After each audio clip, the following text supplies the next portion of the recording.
Just because you're injured, that does not mean you need to stop training, and that does not mean we have to completely stop making gains. As you can see, I'm dealing with a little bit of an injury here. I have an elbow issue, and the exact specific injury doesn't matter because for some of you, an injury might have you in a brace. Other situations, you might be in a cast. In general though, when we can't move one of our limbs, we suddenly get very, very worried about our training. I know for myself, I get worried that I'm gonna lose muscle, that I'm gonna lose strength because I can't do what I normally do in the gym. Now, just because we can't do what we normally do in the gym, that doesn't mean we can't get in there and we can't still be making progress and we can't still be working towards our goals. We just have to change our approach a little bit. So that's what we're gonna go over right now. First, we've got to lay out 2 ground rules though.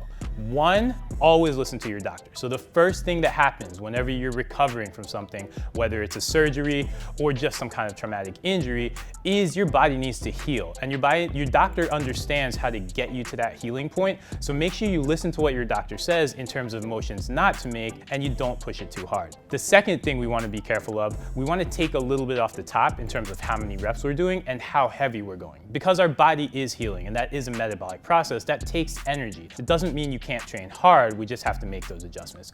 Once you have that down, we can turn this into an opportunity because all of a sudden we can get out of our ruts, we can learn a couple of new things, and once we're healthy, we can take those to our workout too. So follow these 3 rules and we can still get a lot of training done while injured. First thing you want to do, let's focus our workout on isolation exercises. So normally I'm telling you to go with compound movements because they're going to build muscle, we get to build function, and we get to hit our whole body. But when we're injured, we want to completely remove that injured limb from our training. We want to create as little tension through that area as possible. And one of the best ways to do that is with isolation exercises. So for myself, when I look at leg training, I like to attack it with very heavy multi-joint movements like squats and deadlifts, but I'm gonna downshift from that. I'm still gonna have a little bit of squat and deadlift in my program, but I can't train it heavy. So I'm gonna go to isolation exercises like quad extensions, so I can really attack the front of my leg, and calf raises.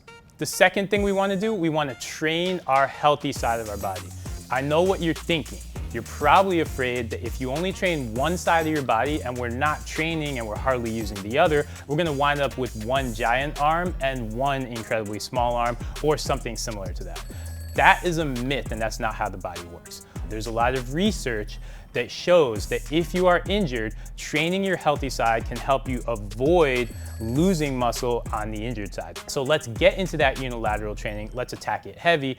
In my case, with an arm injury, I'm still getting in my single arm bench presses. I'm still doing a lot of single arm rows, and I'm still doing a lot of single arm training. And don't be afraid to load that and go heavy. Your injured side will wind up thanking you. And the final thing we're gonna do while training injured, we're going to explore our offset loads and offset stances. And I don't just want you to explore them, but I want you to attack them. So here's the one thing missing when we're injured. We're not lifting the heavy loads that we normally do in the gym.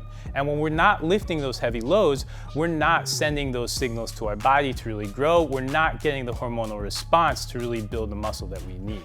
So that means when you pick up a kettlebell to do, say, a single arm kettlebell rack squat, don't pick up a 35 or a 45. Instead, I want you to pick up the heaviest kettlebell that you can and struggle through those 3 or 4 single arm rack reps.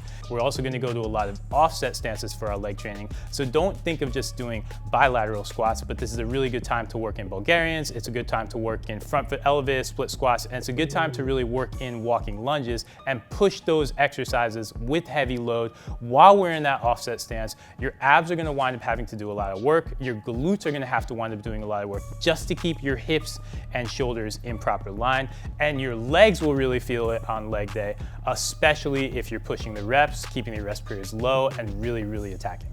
So remember, you can still keep working out when you're injured. Just follow these rules and you'll convert that injury into an opportunity. We're not only going to build muscle right now, but we're going to set ourselves up for greater gains in the future too.